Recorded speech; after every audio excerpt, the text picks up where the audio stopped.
গাইবান্ধার বালাসী চর।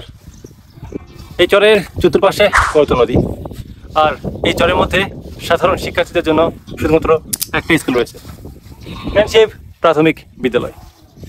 এই বিদ্যালয়ে মোট 30 জন শিক্ষার্থী আছে এবং মাত্র একজন শিক্ষক রয়েছে, এবং ওই শিক্ষকের বাসা ওই পাশে রয়েছে। তো আমরা পরবর্তীতে ওই শিক্ষকের সাথে কথা বলার চেষ্টা করব যদি তাকে পাওয়া যায়। তো এই ফ্রেন্ডশিপ প্রাথমিক বিদ্যালয়টা supported by Luxembourg aid and development. তো দেখে বোঝা যাচ্ছে যে এটা হয়তো কোনো বিদেশি কোনো সংস্থা আছে। এটা কি কোনো বিদেশি সংস্থা নয়? আচ্ছা, এটা হচ্ছে লুক্সেমবার্গ।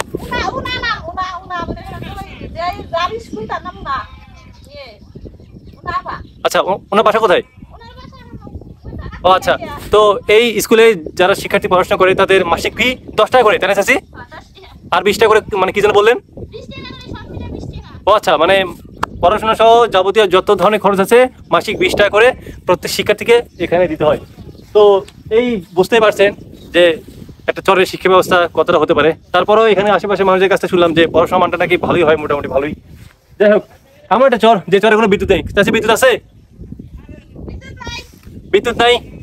এরপর ও সোলার আছে, তাই না? সোলার আছে। এরপর দেখুন, ভারত পানি ছেড়ে দেওয়ার ফলে এখানকার প্রায় ডুবে যাওয়ার মতো অবস্থা। বাড়ি ঘর একদম অনেক ব্যাপক ক্ষতি হয়েছে। 2 মাস আগে আমি আসছিলাম, এতটা যখন অবস্থা দেখিনি।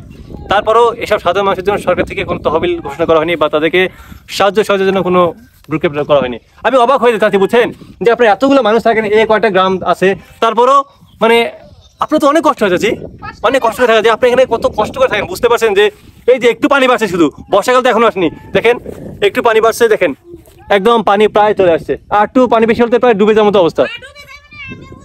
তো বুঝতে পারছেন যে আসলে কতটা খারাপ অবস্থার মধ্যে থাকে। আলহামদুলিল্লাহ আমরা তো ভালো জায়গার মধ্যে আছি। তো বুঝতে পারেন যে আসলে এই লোকগুলো কতটা। এটা হচ্ছে আমাদের গাইবান্ধা জেলার বালাসীঘাট।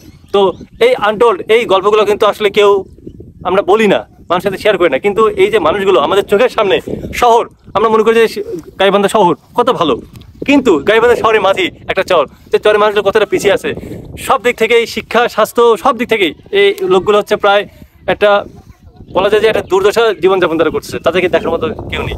তারা বছরের পর বছর তাদের গল্পগুলো অজানাই রয়ে গেছে আমাদের অন্তরে। আমি প্রত্যেকেই বলবো যে আপনারা সবাই আসুন, এই জায়গাগুলো ভিজিট করুন, এই মানুষের কষ্টগুলো বোঝার চেষ্টা করুন, তাদের কষ্টগুলো মানুষের সামনে তুলে ধরুন।